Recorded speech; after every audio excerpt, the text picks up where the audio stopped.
Təbii ki, inanc məsələsi ilə bağlı danışanda istər-istəməz bəşəriyyətin keçdiyi yollar istər-istəməz insanın ağlında bir saf-çürük edilir.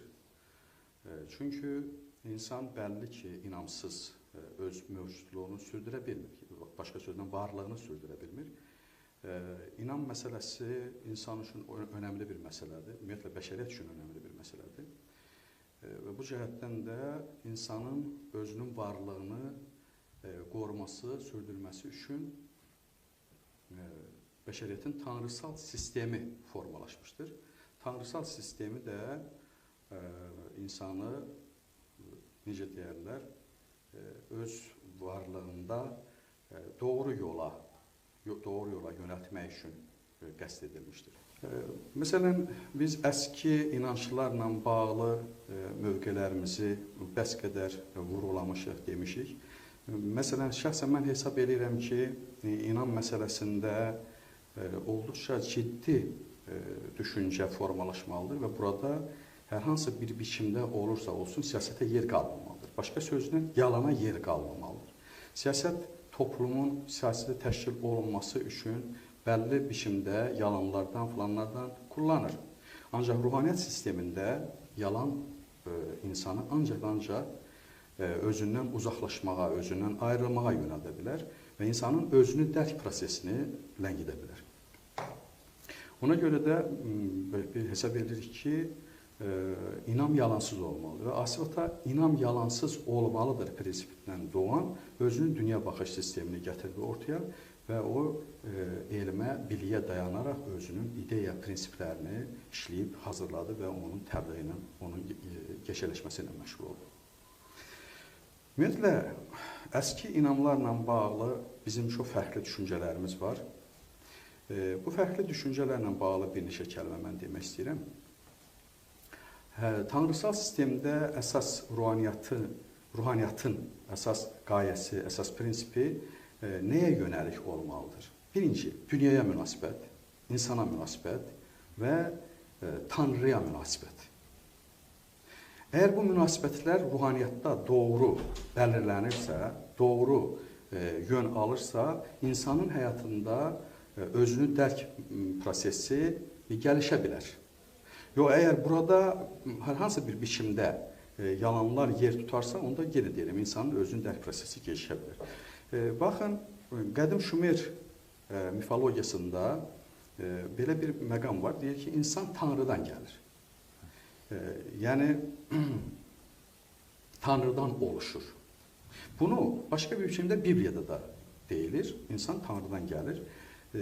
Deyir ki, biz, yəni Tanrının adından deyilir, biz Adəmi onun surətindən və kəndi surətimizdən xəlq etdik. Yəni, həm belə deyək, həm bədən olaraq, həm də belə deyək ki, mənəviyyat olaraq. Həm də mənəviyyat olaraq, həm də Allaha xas olan, Tanrıya xas olan bir varlıq olaraq. Bu çox mühüm bir məsələdir, önəmli bir məsələdir, gərəkli bir məsələdir. Ancaq nə yazıqlar ki, sonra göyəl dinlər, səmavi dinlər deyilir. Göyəl dinlər bunun arxasında durmadı. Arxasında durmadı və insandakı Tanrı xislətini inkar etdi. İnsanı Tanrının təcəllası kimi deyil, Tanrının bəndəsi kimi, Tanrının qulu kimi, Tanrının köləsi kimi qəbul etdilər. Məsələn, bunu da nə ilə əsaslandırmaq olar? O dövrlər təbii ki, bu inancların ortaya çıxdığı dövrlər ən əsası quldarlıq və quldarlıqdan da biraz belə deyil, erkən quldarlıq çağlarında, hətta quldarlıq dönəmində olub. Quldarlıq dönəmində olduğuna görə qul-quldar anlayışı psixologiyalarda, şuurlarda hakim olduğuna görə insan özünü Allahın qulu hesab edirdi. Bu çox yanlış bir şeydir. O dövr üçün bəlkə də bu xətti yürütmək gərək idi. Ancaq məna məzmun baxımından doğru saymır. Niyə doğru saymır? Çünki əgər insan Tanrının quludursa, o deyən ki, Tanrı özü quldardır, ağadır. Yəni Tanrı anlamının özü kiçildilir burada. Özü küçümsənilir. Ona görə də insan Tanrı bağlılığı, insan-Tanrı əlaqəsi əslində biraz da təhtə şuur olaraq ağa-qul münasibətləri səviyyəsinə endirilir. Və buradan tanrısal sistemin yanlışlığı ortaya çıxır. Və buradan əslində insana münasibət yanılmağa başlayır. Buradan başlayır yanılma. Bax, bunu da əsas götürərək bir haşiyədə vurğu eləyim. Baxın, hürufilər biraz bu ideyanı gəlişdirdilər və insanın xeyrinə gəlişdirdilər və bir addım qabağa getdilər və insanın məna məzmunca Allah olduğunu irəli sürdülər. Bilirsiniz ki, o dövrdə də onları kafir damğası ilə damğalayıb edam edirdilər. Yəni, ənəl-haqq ideyası deyək də, ənəl-haqq ideyası tapınanlar. Əslində, ənəl-haqq ideyası həmin Şumerlərdə deyilən, tanrıçılıqda vurğulanan, Bibliyada da deyilən insan tanrıdan gəlir ideyasının inkişafı idi, gəlişməsidir. İnsan tanrıdan gəlir, insan özündə tanrı daşıyır, tanrı mənası daşıyır, anlamı daşıyır. Və əgər biz hesab ediriksə ki, insanın doğulmasında bir hədəf, məqsəd, dünyaya gəlişində bir məqsəd o olmalıdır ki, insan öz mənasına bərabər yaşasın, öz mahiyyətinə bərabər yaşasın. Onda elə insan gəldiyi anlama qovuşmalı, yəni Tanrı anlamına qovuşmalı, onunla vəhdət təşkil etməli, onunla bir olmalı. Necə ki, sufilərin ünlü nümayəndələrindən biri Mənsur Həllaç deyir ki, mən onu o qədər sevdim ki, o oldu. Yəni, bu bir vəhdət məsələsidir. Bax, bu vəhdət məsələsi tarixdə də çox geniş olub, vəhdət vücud fəlsəfəsi mövcud olub, bilirsiniz. Bir də vacib vücud fəlsəfəsi olub sufilərdə və bunlar min illər demək olar ki, bunların arasında qovğa gedir. Və vacib vücudçular, vəhdət vücudçuları edam edirdilər, təqib edirdilər. Halbuki, məsələn, belə hesab edilən bir vəhdət vücud fəlsəfəsi insanlığa daha doğmadır, daha uyğundur, daha doğrudur. Və eləcə də Tanrı anlamına daha doğrudur, daha uyğundur. Heç bir yaranış, heç bir gerçəklik anlamsız deyil. Və heç bir gerçəklik öz anlamından təcrid olaraq mövcud olmur. Öz anlamına, mənasıyla birgə, birlikdə olur. Yəni, vəhdətdə olur.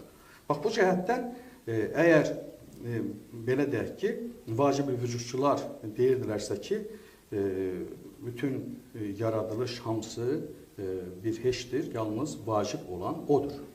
Vəhdət vücudçular isə deyirdilər ki, əslində o ilə onun təzahürü, onun təcəlliləri birlikdədir, vəhdətdədir.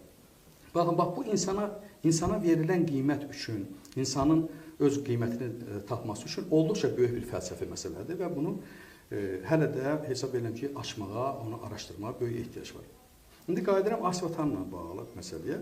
Bax, Asif Ata belə bir məsələlərlə bağlı dünyanı öyrənəndən sonra, dünyanın mifologiyasını, ədəbiyyatını, fəlsəfəsini, dini dünya görüşlərini, tarixini, hətta musiqisini öyrənəndən sonra o bu qərara gəlir ki, hələ bu çağacan insan həqiqi qiymətini tapmıyor. Və insan həqiqi qiymətini tapmalıdır. Və o insan həqiqi qiymətini tapmalıdır istəyinlə də bu qərara gəlir ki, hələ Moskvada təhsil alarkən Azərbaycana qayıtmaq lazımdır. Azərbaycanda yeni dünya görüş yaratmaq gərəkdir, yeni yalansız inam yaratmaq gərəkdir, yeni fəlsəfə yaratmaq gərəkdir. Ən sonucda deyək ki, yeni insan yaratmaq gərəkdir. İndi bu yeni insan kommunizm, marksistlərin də yeni insan ideyası var. Əlbəttə, bu sözün oxşarlığı hələ o anlama gəlmir ki, bunlar eyni bir şeydir. Bunda gərək olsa buna da bir toxuna bilərik. Ancaq, bax, bu istəklə Asif Ata Azərbaycana gəlmiş və özünün çalışmalarına ilk olaraq ədəbi tənqidlə başlamış. Ədəbi tənqidlə başlayaraq da düşüncələrini inkişaf etdirmiş, gəlişdirmiş. Sonra gəlib o dünya görüş sisteminə dayanmışdır. O da birdən-birə yaranmamışdır. Əlbəttə, o hələ öncələr 60-cı illərdə bu Rüşeym halında bu düşüncələr var idi. Getdikcə 70-ci illərdə, 70-ci illərin axırları fikir formalaşdı, bütövləşdi və o qərar verdi ki, yeni bir dünya baxışının əsasını qoymaq gərəkdir. Və o mütləqə inam dünya baxışının əsasını qoydu.